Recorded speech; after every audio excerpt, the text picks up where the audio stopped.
Hello, everybody. I'm Martin Shillington, and this is a community call for the coaching room with James and Max. And it is on releasing judgment. It's going to be fun, enjoyable, and educational, all wrapped into a package. Yes, just like James and Max themselves. Hello, James. Hey. You can tell I'm in that sort of mood this morning. How are you, and what we're going to cover today? Good. I'm very good. Thank you for having me. We're going to talk about judgment today, releasing judgment in particular, two kinds of judgment. Self-judgment and the fear of being judged by other people. Judgment and judgment of or from other people. Okay. Let's start there. First one. Good. So this is a big thing. On our NLP practitioner programs, on our emotional intelligence programs, but basically on every kind of program that we have, no matter what we're talking about, a common theme that shows up again and again is this concept of judgment. Either I'm going to judge myself. Yeah. So if I'm judging myself, maybe I've got something I'm about to do, a presentation or something, and either before, during, or after, I'm getting self-criticism. Yeah, I'm criticizing myself. I'm putting myself in a state, and it's painful. It's uncomfortable, and everyone can relate to it on some level because it's a process we all go through. Okay. Now, let me ask a question. Let me ask a question just to dig in. What is that process? What is happening in mind in order for that to happen? Yeah, this is a good question. This kind of demystifies judgment a little bit. Now, let me make a little distinction real quick. Judgment gets a bad rap, but judgment itself as a process is not a bad thing. Yeah, we need our judgment to make intelligent decisions. If I need to get fit and healthy, then I need to use my judgment to decide and evaluate what is good for me health-wise, what is bad for me, so I can say yes, no. So really, if we're looking at judgment, that's what it is. It's a mental process of evaluation. The problem and where we get tripped up is where we start to use it in the wrong place. Now, using it in the right place is did I get the result I wanted with the particular behaviors and things that I'm doing or I'm going to do? Yes, no. That's useful. Start to apply it to ourselves as a human being. When we start to confuse what we do with who we are, and now I stuff something up, I mess something up, I make a mistake, and now I'm judging me as a person, I'm evaluating me as a person as less worthy now or less good. I'm judging me as bad. Well, as soon as I start doing this, we have a phenomenon called, conditional self-esteem. Now my self-esteem is going up or it's going down based on whether or not I'm judging myself, good, bad, or indifferent. And that's true on the inside for me. It's also true in how I'm holding other people to account with my judgments. Does that make sense? Yep, it does. Okay. So, do you want to cover a little more on the judging other people before we move forward?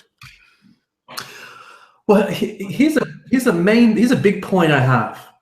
There's a big point I have in terms of judging other people or being afraid of judgment from other people. Yeah, so here is the point, and I'm going to get to it with a couple of questions. Let's say, Martin, not that I would ever do such a thing, I was going to judge you. Let's say I was going to do that. What do I need to make that judgment?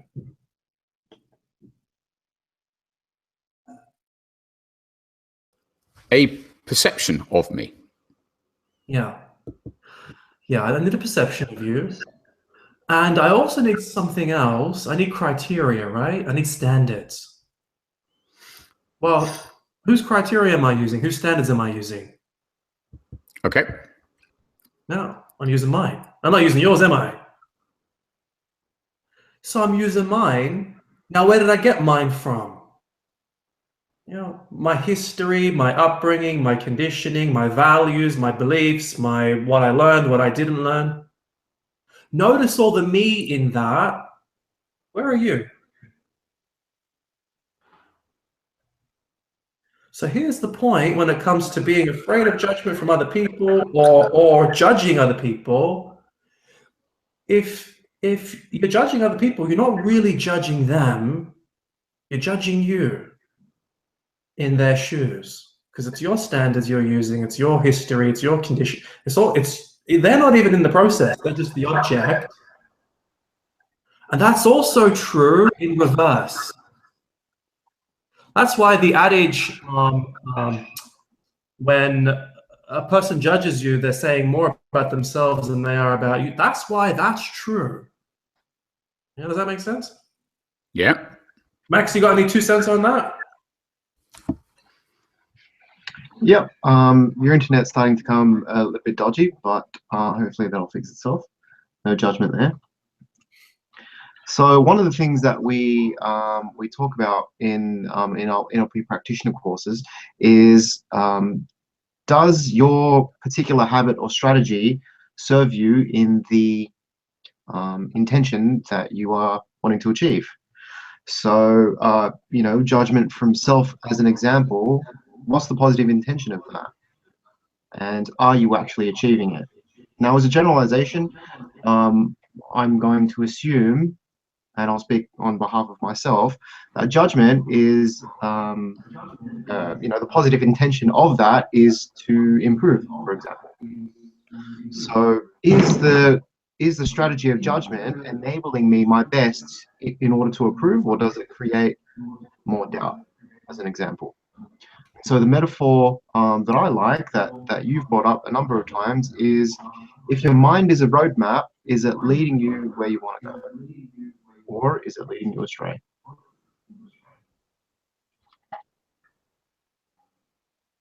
How's that land, Martin? Has what? I said, how does that land? As being clear, it makes sense. I think so. We've got a little bit of a lag on the internet. A little bit of lag. Coming from me? Yeah. Yeah. Judge me. It's fine. It's okay. Fingers crossed. Let's keep on going. No, that's fine. So if people are judging themselves and they're judging others, let me throw the contrarian perspective. So what? That's the world. That's life. What's the alternative to that? Why is the alternative potentially better? Yeah, I think it comes down to the state that it puts you in.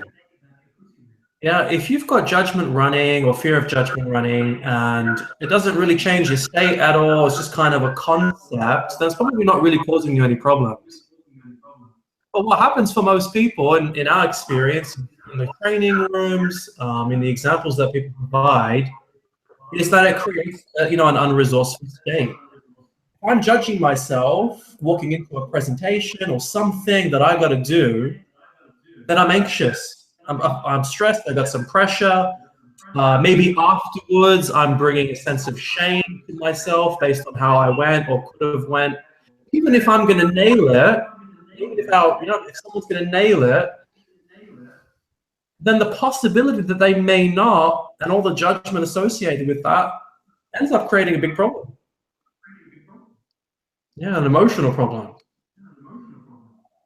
So from a performance point of view, that emotion then leads to potentially a lesser performance, or at least not an enjoyable experience whilst the person is in that situation. Yeah. And it seems to be a very common experience. I mean, we ask as many people as we can, what is your actual experience of this process?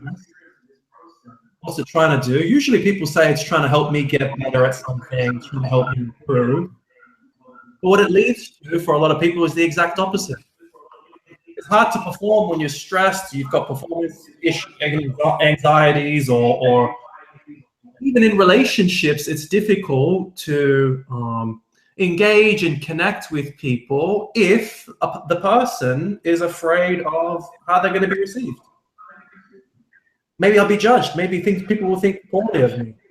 Just the other day, I was speaking to a person who's got this great idea they want to share, and they want to get some feedback in this online forum. It's got about 50,000, 60,000 people in it.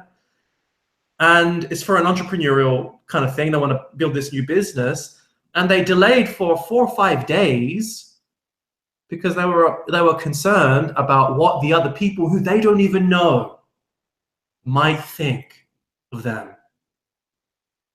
Wow, we've met lots of people, that's just a little example. We met lots of people who, with little examples just like that, are holding themselves back in their lives from giving, from contributing, from putting themselves forward because of this fear of judgment. Okay. Joseph, any thoughts before we move to the what instead bit? Is this a live webinar? Or are we recording this for content? This is a live webinar that's been recorded for content. I have got none at the moment. Okay, James, what instead? Yeah. What instead? So, yeah. So here's an interesting point, I think.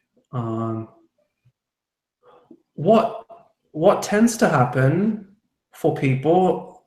What tends to happen is they try, and I'm generalizing a little bit, right? But what people tend to do is try to avoid negative judgments and get positive judgments. Yeah, if I could just talk nicer to myself, I'll have a better experience. But it doesn't really take you off of the hook of judgment, because good judgments are still judgments, bad judgments are still bad, still judgments. So the contrast then to judgment is acceptance. Yeah, looking reality, looking myself, looking other people square in the eye, and just acknowledging what's there without making an evaluation about it, without saying it was good, bad, or indifferent. Yeah, it just is what it is. I did something, I made a mistake. Well, that's just what happened. It's not good, it's just what happened. Now what am I going to do about it?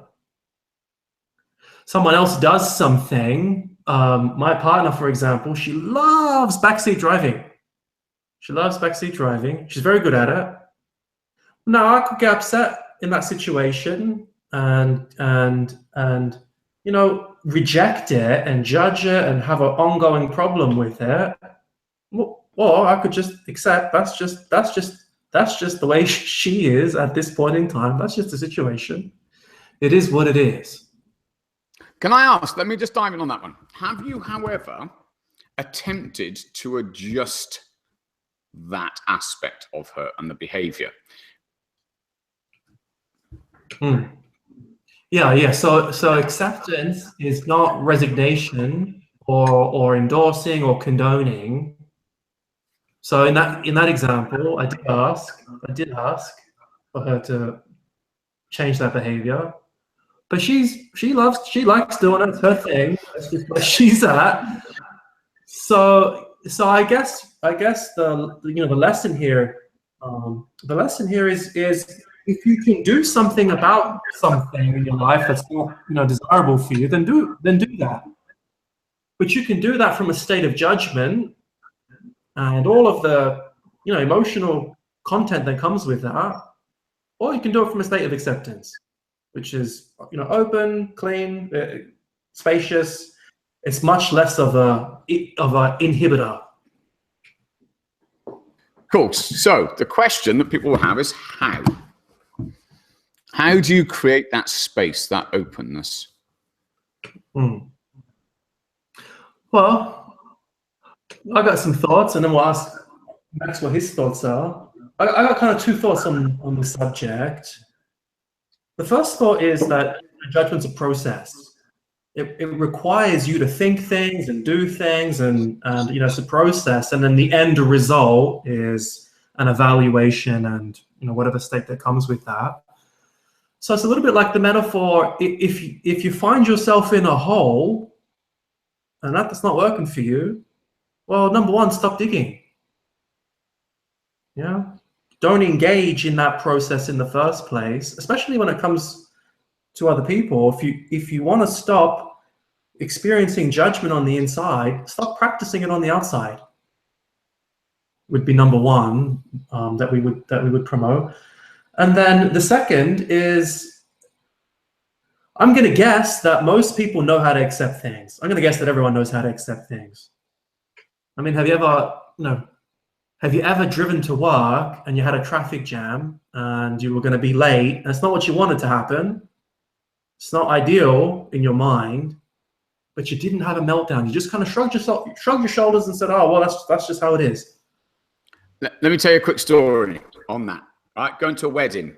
My sister was in the car, my mother's in the car, maybe 15 years ago, maybe more. And I was driving, and it was my sister's best friend. She's getting married up north. And we sat there, and there was traffic jam, and there was nothing whatsoever I could do as a driver. But I was getting the grief because my sister was a bridesmaid. And it's like, I mean, we'd left on time. There was an accident or whatever. Couldn't do anything about it. So it was an old car, 15 years ago. And the time was there, and my sister was just driving me nuts. So I changed the clock. Right? I just turned the clock back like half an hour or whatever. So and I just looked, and she just goes, "Oh, you're just so childish. You're just so childish."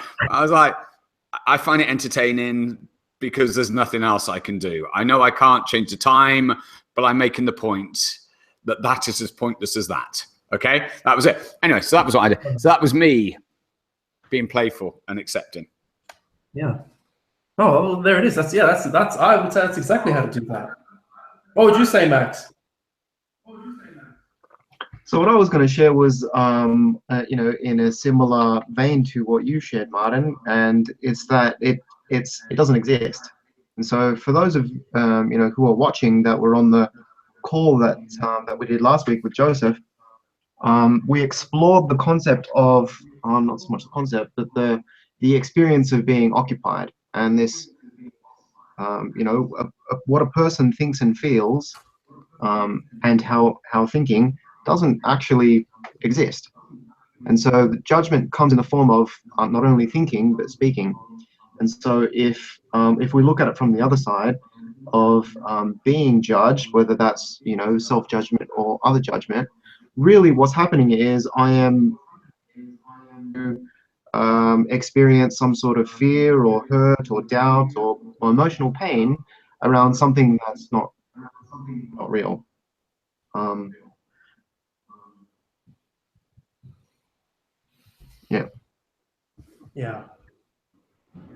Yeah, it's a little bit like, what you think in your mind is really useful, but don't forget that it's a construct. You're making it up. You're imagining something. That's pretty much what your mind's job is to do, is to conceptualize.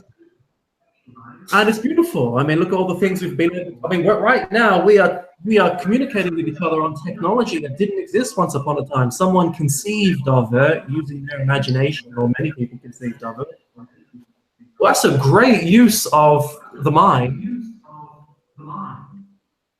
But if you're using your mind to imagine concepts about you, about other people that are causing you difficulty on the inside, then it's probably not a great use. Tool that you have. I think it was Osho who said the words that your mind can be a beautiful servant, but just as easily it can be a dangerous master. That's down to the person and how consciously they're going to use that.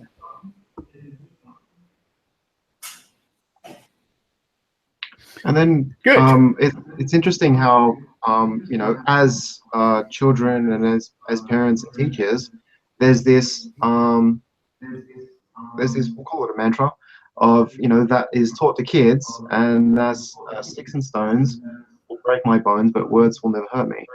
And it's curious how not only there's a passing on of that particular frame to children, from caregiver to children, and it's something that then is ingrained in culture, and then somehow we forget about that. Somehow we forget, and then we choose to then hurt ourselves with imaginary words. And so for me, a particular the point for me is how a person can start to release themselves from judgment is not only accepting them, not only accepting a person or a particular event and how it unfolded, but also seeing through the constructed nature of judgment in itself. Cool. So James, in terms of process practice, what would you like people watching to take away from this? And then I know Max is going to give a little bit more information. So I would like to leave people with the question: if there's judgment going on for you on the inside about you or about other people, even, what's the positive intention of this judgment? What's it trying to do for you? Is it trying to help you improve? Is it trying to help you get what you need? What's it trying to do for you? And then is it actually working? Is it actually giving you what it's trying to get? Is it actually doing that? If it's not, can you pause for a second, see it for what it is? Yeah, you are conceptualizing about you, about other people. What's the result that's getting you? Is that allowing you to perform the way that you want to perform? Is that allowing you relationally to connect with people and have the kind of relationships that you want to have? Or is it the very thing getting in your way? Yeah, and if the answer is it's getting in the way, then take a moment to just accept you, accept the other, accept whatever it is you're finding that you're resisting.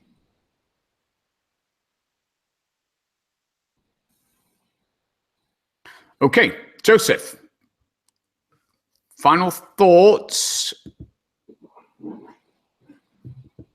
Thank you, James. Yeah. So I'll just leave something here. If there's, I don't know how much longer the community call is going to go for. So from a different perspective, a slightly different view, particularly around the work that I've been doing with you, Martin, and others for the last period of time, it's an issue of love. Judgment isn't an issue of judgment. Judgment isn't really an issue of the frame of reference, although there is some validity in that in terms of having a kind of superficial look. If we were to go straight to the heart, is simply a lack of access to unconditional love. There's a lack of love for myself. There's a lack of love for another human being. There's a lack of love for the totality of humanity. There's a lack of love for all beings in creation. There's a lack of love for the source of that creation. There's a lack of love for God or the divine or for spirit. And in that context, the way to truly free yourself from judgment, whether that be your true self, is to expand the boundaries of actual love so as it flows unconditionally. And as is starting to happen over this side, it's really difficult to find anything difficult in anybody, and therefore really nothing really to judge. In terms of the depth of the relationship in a relational way. Of course, there's always going to be feedback. There's always going to be support. But in terms of judgment and judgment that's not serving you well, you are basically interfering with your own unconditional love for humanity by making it conditional because you actually don't fucking love yourself enough. So the offer would be practice self-love, practice perceiving your humanity, your uniqueness and your value, not on what you do, but just simply on being yourself, and expand that to me, expand that to Martin, expand that to James, and to everybody else, and there isn't anything to comment on in terms of judgment. And so there's 4 or 5 simple practices. Love yourself, learn to love the other, learn to love everybody, learn to love humanity as a species, learn to love the cause of, and all of a sudden there isn't really the structure left for being a judgmental asshole. Not that there are many of them, of course.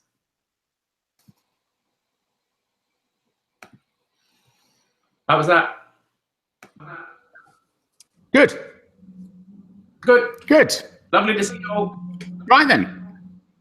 James, any other thoughts, or before we cut to Max and give people some extra information?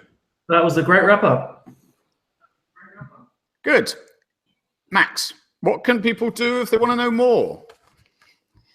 So there was a recent article that was posted on our blog called Mastering Your Mindset. And really it speaks to your mind as a roadmap. And if it is a roadmap, then where is it leading you? And so the article will be posted in the link, and if you want more information on that, you can sign up for the free preview to the online NLP practitioner, where you can get more information on how you can master your mindset in the moment and release yourself from judgment as one application of that. Great stuff. Thank you very much, Max. Thank you very much, James and Joseph, popping in. Thank you for watching. That was a Coaching Room community call. Check out in comments, get the conversation going around this particular session on releasing judgment. And we will see you next week. Take care.